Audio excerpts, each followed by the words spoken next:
Allahu Allahu Allahu Allah Allahu Allahu Allah. Assalamualaikum warahmatullahi wabarakatuh. Innal hamdalillah wassalatu wassalam ala Rasulillah Muhammad ibn Abdullah wa ala alihi wa ashabihi wa mawalah. La haula wala quwata illa billah. Puji-puja hanya milik Allah, teman-teman semuanya. Kita haturkan, kita tunjukkan kepada Allah Subhanahu wa taala yang senantiasa menganugerahkan kenikmatan kepada kita, terutama nikmat iman dan nikmat sehat walafiat. Tak lupa teman-teman yang soleh dan soleha, salawat dan salam senantiasa kita limpah curahkan keharibaan baginda Nabi besar Muhammad sallallahu alaihi wasallam.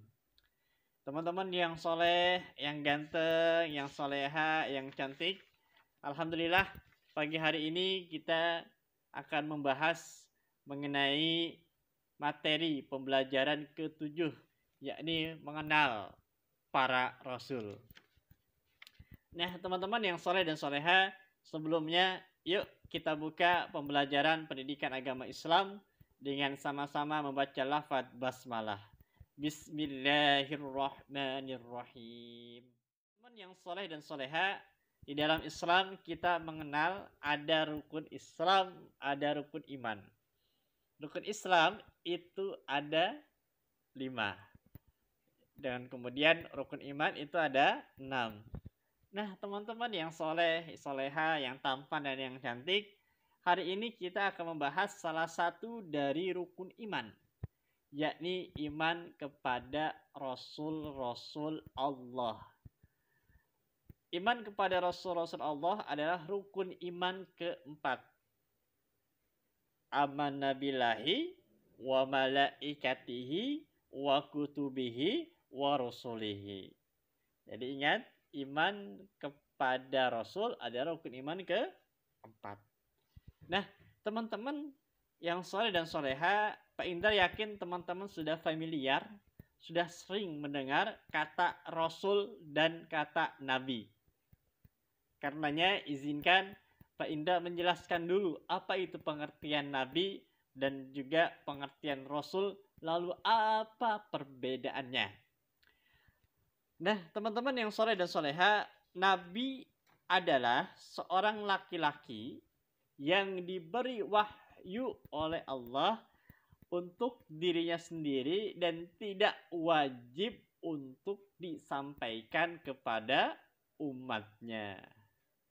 Kemudian Rasul adalah laki-laki yang diberi wahyu oleh Allah untuk dirinya sendiri dan wajib disampaikan kepada umatnya.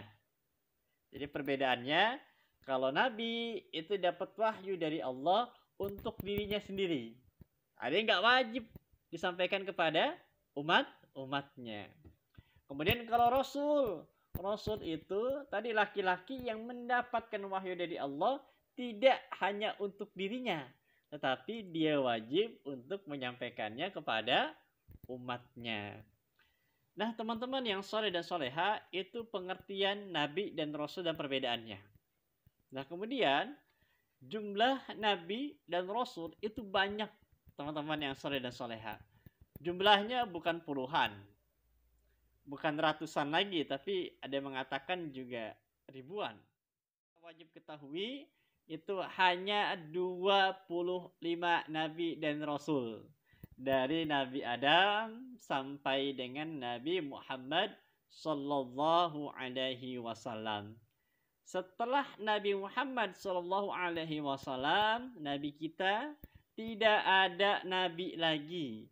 Karena Nabi Muhammad sallallahu alaihi wasallam adalah Nabi dan Rasul terakhir.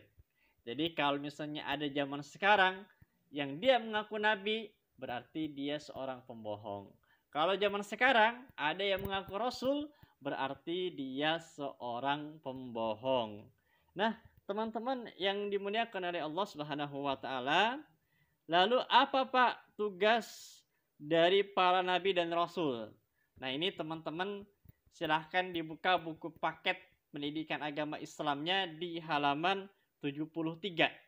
Nah, di situ disampaikan tuh secara singkat ya, secara singkat mengenai tugas nabi dan rasul. Apa tugas nabi dan rasul? Yaitu untuk menyampaikan kabar gembira berupa pahala dan memberi peringatan berupa siksa di dunia dan juga di akhirat kelak. Ya, ini ada dalam Quran surah An-Nisa ayat 165. Allah Subhanahu wa taala berfirman, A'udzu billahi minasyaitonir rajim. Rusulan mubashshirina wa mundhirina li'alla yakuna lin-nasi 'alallahi hujjatun ba'dar rusul. Rasul-rasul pembawa kabar gembira dan pemberi peringatan agar tidak ada alasan bagi manusia membantah Allah sesudah diutusnya para rasul itu. Nah teman-teman, jadi para rasul itu hanya menyampaikan kabar gembira. Dan para rasul itu ketika menyampaikan dakwahnya, beliau tidak memaksa. Tidak memaksa, hanya menyampaikan kabar gembira kepada orang-orang muslim atau kepada umatnya masing-masing bahwa kalau engkau mentaati Allah, kalau engkau kemudian patuh kepada Allah, maka engkau akan diberikan kabar gembira berupa pahala. Tetapi para nabi dan rasul pun menyampaikan kabar atau mengenai siksa bagi orang-orang yang sudah diserukan kembali kepada kalimat tauhid, kembali kepada Allah untuk beribadah kepada Allah tapi menolak. Nah, para rasul menyampaikan kalau ada seorang manusia yang sudah kami beritahu kemudian dia tidak beriman kepada Allah, tidak menyembah Allah, malah mensekutukan Allah, malah menyembah selain Allah, maka para rasul akan menyampaikan orang-orang seperti itu akan diberikan siksa oleh Allah Subhanahu wa taala. Jadi tidak benar teman-teman kalau ada orang yang mengatakan dakwah para rasul itu memaksa. Tidak. Coba teman-teman cek. Baca-baca tuh. Kan ada ya buku mengenai kisah nabi dan rasul. Ya kisah 25 nabi dan rasul. Teman-teman baca dengan baik-baik. Teman-teman baca dengan seksama, teman-teman baca dengan teliti. Tidak ada nabi dan rasul yang dakwahnya itu memaksa orang lain agar menyembah Allah, enggak. Para rasul dan nabi, pengen ulangi, itu hanya menyerukan, menginformasikan yang benar. Kalau misalnya ada umat manusia atau dari kalangan umatnya masing-masing yang mau beribadah kepada Allah, berarti dapat pahala. Tapi kalau tidak mau, mereka tidak mau menyembah Allah, berarti dapat siksa. Yang selanjutnya kita akan membahas juga mengenai sifat Nabi dan Rasul. Nah teman-teman yang soleh dan soleha, sifat Nabi dan Rasul seperti kita ketahui, teman-teman bisa lihat di halaman 73 dan juga 74, ada 4 sifat Nabi dan Rasul. Yang pertama adalah sidik. Tahu sidik artinya apa? Betul sekali. Artinya adalah benar. Artinya adalah benar. Kemudian tabligh itu menyampaikan. Teman-teman, tabligh artinya menyampaikan. Kemudian amanah.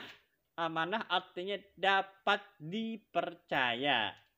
Yang terakhir teman-teman adalah fatonah. Fatonah artinya adalah cerdas. Penda akan sedikit menjelaskan, sekilas saja menjelaskan.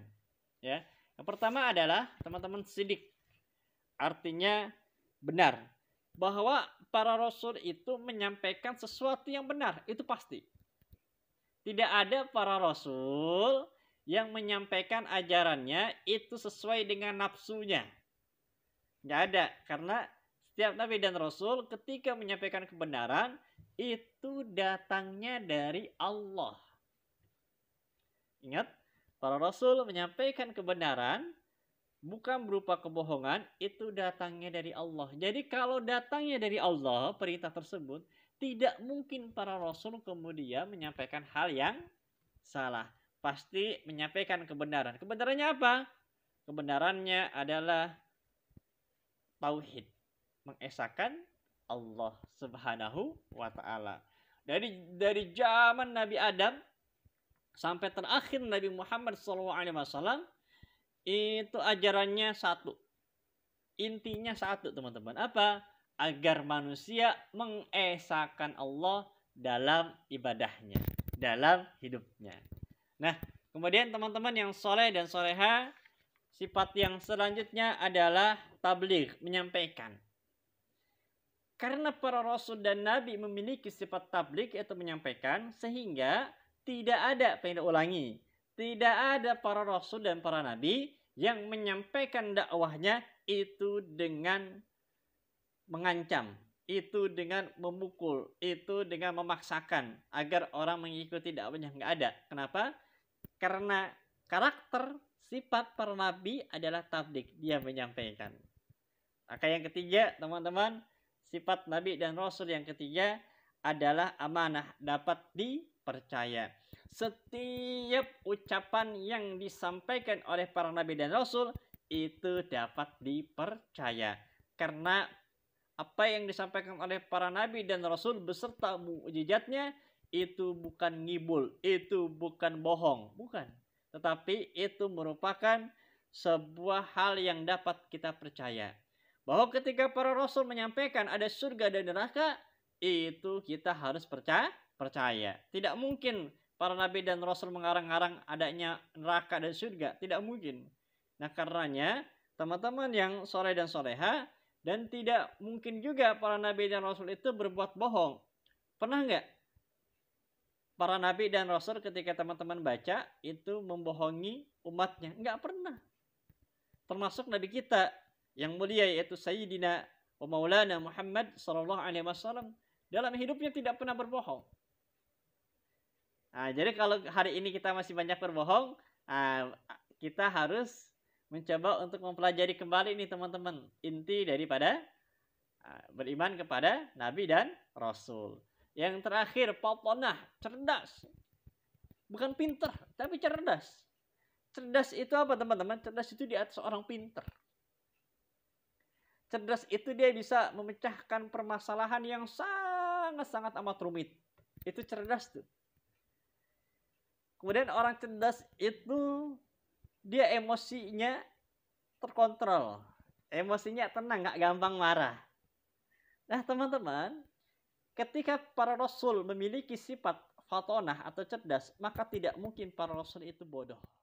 Teman-teman yang soleh dan soleha, dari keempat sifat yang tadi kita sudah sama-sama pelajari, yaitu sifat sidik, tabligh, kemudian amanah, fatonah, setidaknya itu menjadikan kita yakin bahwa para nabi dan rasul yang diutus oleh Allah itu dalam dakwahnya tidak memaksa orang lain untuk menyembah Allah, tetapi hanya menyerukan, tidak berupa ancaman. Pun para nabi dan rasul menyampaikan apa yang disampaikan kepada umatnya itu berupa kebenaran, bukan berupa kebohongan. Dan disampaikan juga dengan cara-cara yang cerdas. Nah teman-teman yang soleh dan soleha, barangkali itu saja materi pada hari ini mengenai iman kepada nabi dan rasul. InsyaAllah di pekan selanjutnya kita akan mempelajari mengenai nama-nama nabi dan rasul, dan kemudian kita pun akan belajar mengenai rasul ulul azmi. Karena teman-teman semuanya, yuk kita tutup pembelajaran pendidikan agama Islam pada kesempatan hari ini dengan sama-sama membaca lafaz hamdalah, alhamdulillahirabbil alamin. Doa penutup majelis, subhanakallahumma wa bihamdika asyhadu an la ilaha illa anta astaghfiruka wa atubu ilaik. Terima kasih. Wabillahi taufiq wal hidayah. Wassalamualaikum warahmatullahi wabarakatuh.